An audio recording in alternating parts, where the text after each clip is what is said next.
प्रिय भाई और बहनों, आज का शुभ संदेश के लिए आप सभी को हम स्वागत करते हैं। कितना अच्छा है वो, कितना धन्य है वो, यीशु ही मेरे जीवन का साथी। कितना अच्छा है वो, कितना धन्य है वो, यीशु ही मेरे जीवन का साथी। मेरी जरूरतों को पूरी करता है वो, मेरी जरूरतों को पूरी करता है वो, कोई घटी नहीं मुझको। प्रभु का धन्यवाद करूंगा, उसकी संगति में सदा रहूंगा। साथ चलूंगा मैं जरूर पाऊंगा, साथ चलूंगा मैं जरूर पाऊंगा। प्रभु का धन्यवाद करूंगा। आज का संदेश प्रभु के दास जोशी अब्राहम आसम से बांटा जाएगा। प्रार्थना के साथ सुनिए। परमेश्वर का नाम की महिमा हो। शुभ संदेश का हर एक श्रोताओं को जल्दी आने वाला प्रभु यीशु मसीह के पावन नाम में हमारा प्यार भरा नमस्कार।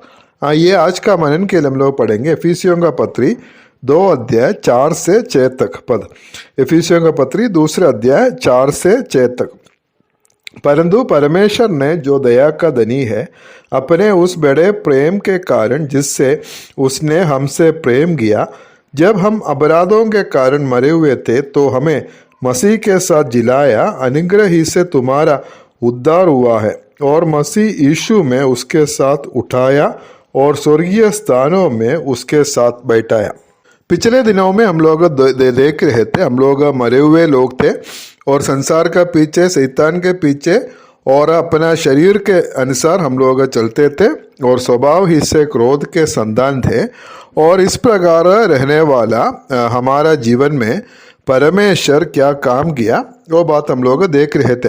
और उसमें हम लोग देखा इस भाग से परमेश्वर हमसे प्रेम किया है, और दूसरा है परमेश्वर का बड़ा करुणा हमारे ऊपर दिखाया, और तीसरे बात है परमेश्वर हमारे ऊपर अनुग्रह किया।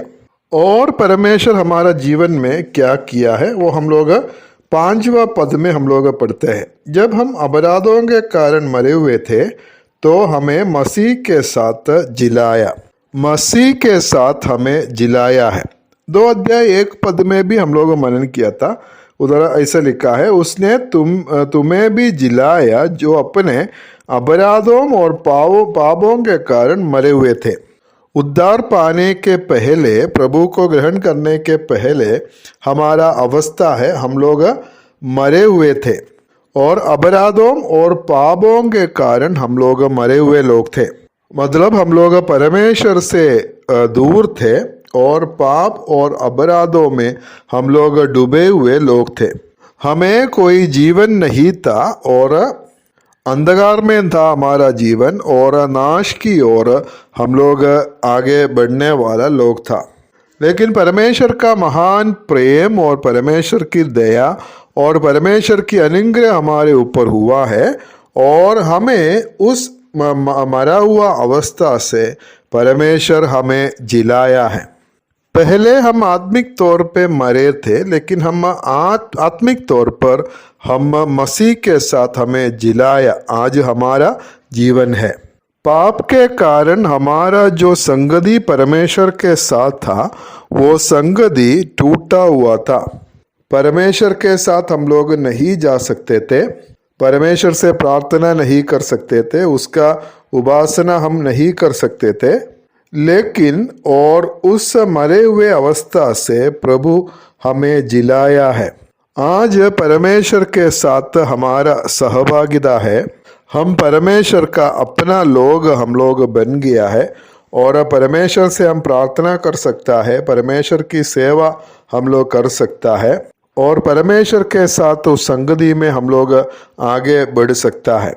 क्योंकि आज हमें जीवन है और पहले वो जीवन हमें नहीं थे।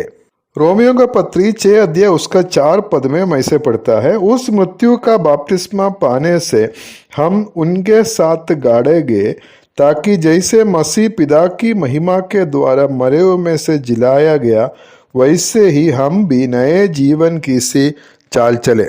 प्रभु यीशु मसीह के साथ हम लोग मर गया और प्रभु के साथ हमें गाड़ा गया और प्रभु के साथ हम लोग जी उठा है, मतलब हमें जिलाया है।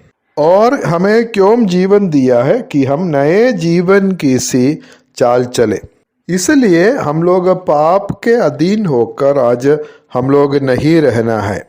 रोमियो का पत्री 6 अध्याय 11 पद में हम लोग ऐसे पढ़ता है, ऐसे ही तुम भी अपने आप को पाप के लिए तो मरा, परंतु परमेश्वर के लिए मसीह यीशु में जीवित समझो। जब हमारा उद्धार हुआ है तब हम पाप के लिए मरा, लेकिन परमेश्वर के लिए मसीह यीशु में हम लोग जीवित है।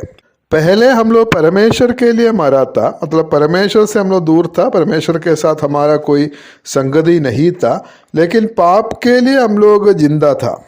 लेकिन हम लोग उद्धार पाने के बाद में कैसे हो गया है, हम पाप के लिए मरा है और मसीह के लिए या परमेश्वर के लिए मसीह यीशु में हम लोग जीवित है।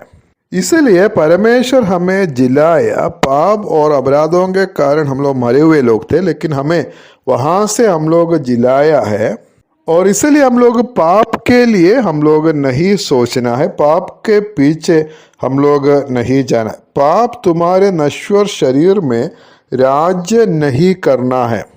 पाप से अलग होकर एक जीवन हम लोग बिताना है और परमेश्वर के साथ, परमेश्वर के लोगों के साथ हमारा संगति होना है और आत्मिक तौर पर हम लोग आगे बढ़ना है। संसारिक और शारीरिक बातों पर मन नहीं लगाना और परमेश्वर की आत्मिक बातों पर हम लोग मन लगाकर हम लोग आगे बढ़ना है। हम अपराधों के कारण हम लोग मरे हुए थे, तो हमें मसीह के साथ जिलाया है। आज हमें जीवन है, हमें मरे हुए अवस्था से परमेश्वर हमें जिलाया है। इफिसियों का पत्री 5 अध्याय उसका 14 पद में पढ़ता है, इस कारण वो कहता है, हे सोने वाले जाग और मुर्दों में से जी उठ, तो मसीह की ज्योति तुझ पर चमकेगी। हम लोग को जीवन मिला, परमेश्वर हमें जिलाया है, इसलिए हम लोग अभी मुर्दों का बीच में हम लोग नहीं सोना है, वहाँ से मुर्दों का बीच में से हम लोग उठना है। हमें जीवन मिला है, इसलिए हम संसार का अनुसार हम लोग नहीं रहना, संसार के लोगों के जैसा हम लोग रहने वाला नहीं है। एक अलगावट का जीवन हमारा होना है।